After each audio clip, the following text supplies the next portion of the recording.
Assalamualaikum warahmatullahi wabarakatuh. Perkenalkan, nama saya Valeria Insyira, Standbook 2018-10639. Saya membuat video ini bertujuan untuk menyelesaikan tugas manajemen perkreditan kelas D. Saya akan membahas tentang bagaimana cara mengelola kredit di masa krisis bagi perbankan. Mengelola kredit di masa krisis bagi perbankan. Terdampak oleh wabah pandemi virus corona atau COVID-19, termasuk di dalamnya adalah sektor perbankan.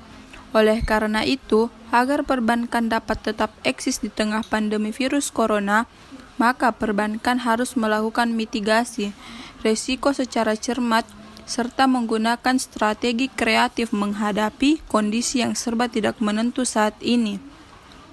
Wabah pandemi COVID-19 memaksa individu, kelompok, institusi, negara untuk mengubah pola hidup dan perilakunya selama ini. Jika individu, kelompok, institusi, negara tidak melakukan perubahan, maka dengan sendirinya perubahan tersebut yang akan melindasnya, tanpa terkecuali di dalamnya sektor usaha perbankan. Jika bank ingin keluar dari kondisi keterpurukan, maka sepatutnya bank tidak dapat menggunakan metode atau cara-cara lama dalam memasarkan layanan produk dan jasanya. Corona telah mengkonstruksi tatanan atau sistem perbankan yang sudah berjalan selama ini. Adapun 7 strategi bank yang dapat dilakukan di tengah pandemi, yaitu yang pertama, bank harus mengelola mitigasi risiko dengan tepat. Bank harus punya peta navigasi baru untuk dapat menghadapi krisis yang ada. Proses mapping debitur untuk proses harus segera jalan dan jelas sehingga cash flow bank terlihat setelah melakukan treatment. Dengan begitu, bank mengetahui posisi strengths, weakness, opportunities, threats atau SWOT untuk dapat membuat revisi rencana bisnis bank atau RBB dengan memperhatikan kondisi karena corona. Strategi kedua, bank harus fokus pada industri yang prospek untuk dibiayai. Bank harus tebang pilih pada sektor usaha yang eksis dan berkembang di tengah merebaknya wabah corona.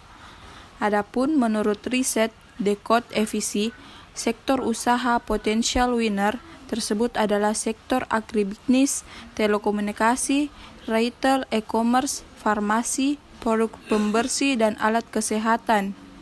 Dan sektor yang terkapar merugi atau sektor-sektor yang terpuruk sehingga tidak mempunyai prospek sama sekali untuk bangkit, maka sebaiknya tidak menjadi pilihan bank atas pembiayaan kredit terlebih dahulu. Harapannya, bank tidak lagi bekerja dengan membawa beban kredit macet atas ekspansi kredit barunya. Strategi ketiga, digital banking. Layanan produk dan jasa harus dikonversi menjadi digital banking. Proses tersebut harus berjalan bertahap dan inisiasinya dilakukan secara terus-menerus. Namun, tidak semua produk dan jasa harus menggunakan digital banking. Terdapat bisnis inti yang masih membutuhkan fungsi oleh unsur manusia. Beberapa fungsi yang melibatkan unsur manusia sehingga keberadaannya tidak dapat digantikan oleh digital banking. Salah satu peran tersebut adalah aktivitas pendamping konsultasi bisnis. Sebagai contoh, misalnya ketika nasabah bank yang bisnisnya terganggu akibat COVID-19, maka ia akan mendapatkan pendamping dan konsultasi bisnis dari tenaga pemasar bank. Bank memilih Relationship Manager atau RM yang tersebar di seluruh Indonesia. Peran RM ini akan mendampingi sekaligus sebagai konsultan apabila nasabah mengalami masalah dalam operasional bisnisnya. Keempat, inovasi dan kreativitas bank. Corona menuntut bank harus semakin berinovasi. Misalkan, bank saat ini tidak hanya menuntut pembayaran angsuran dan bunga kredit oleh debiturnya, namun bank juga harus memikirkan untuk dapat membantu nasabah melalui penjualan produknya. Seperti diketahui, imbauan pemerintah agar masyarakat melakukan physical distancing maupun social distancing mempengaruhi penjualan pelaku usaha mikro kecil menengah atau UMKM. Menyiasati hal tersebut, bank dapat membantu pelaku UMKM binaannya untuk berhubungan dengan ekosistem sehingga mampu berjualan secara online. Contohnya adalah dengan Create UMKM Go Online. UMKM Go Online merupakan platform digital yang bertujuan untuk memfasilitasi UMKM binaan bank dalam memperluas jangkauan penjualan produk mereka. Para pelaku UMKM yang berminat masuk dalam UMKM Go Online cukup melalui proses tahap-tahap mudah.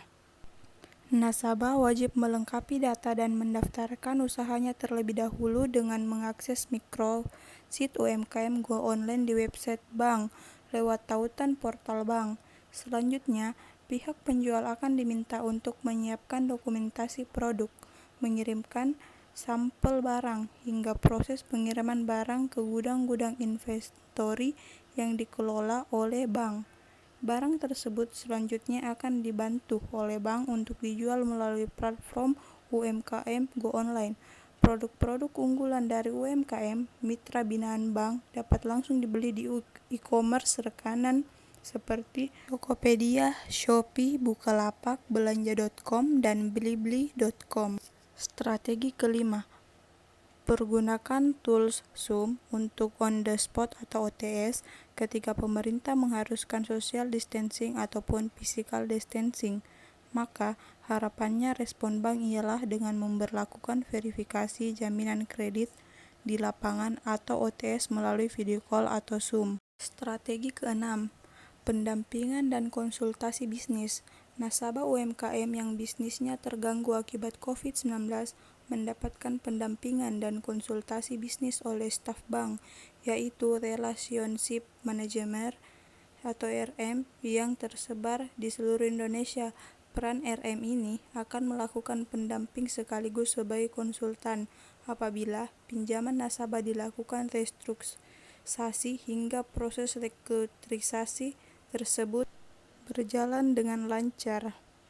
Yang terakhir, ketujuh, program tanggung jawab sosial perusahaan atau Corporate Social Responsibility atau CSR melalui pendidikan dan pelatihan online bagi pelaku UMKM.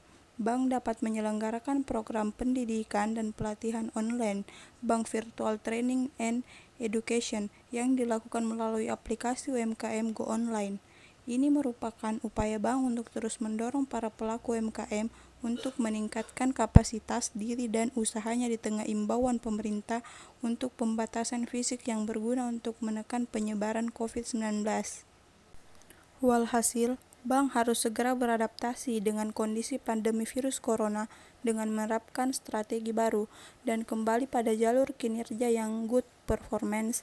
Harapannya, fungsi intermediari bank berjalan smooth dan mampu menjadi pengungkit pertumbuhan ekonomi nasional Indonesia di era new normal. Itulah tadi cara mengelola kredit di masa krisis. Sekian materi dari saya, kurang dan lebihnya mohon dimaafkan. Wabillahi taufiq wal hidayah. Wassalamualaikum warahmatullahi wabarakatuh.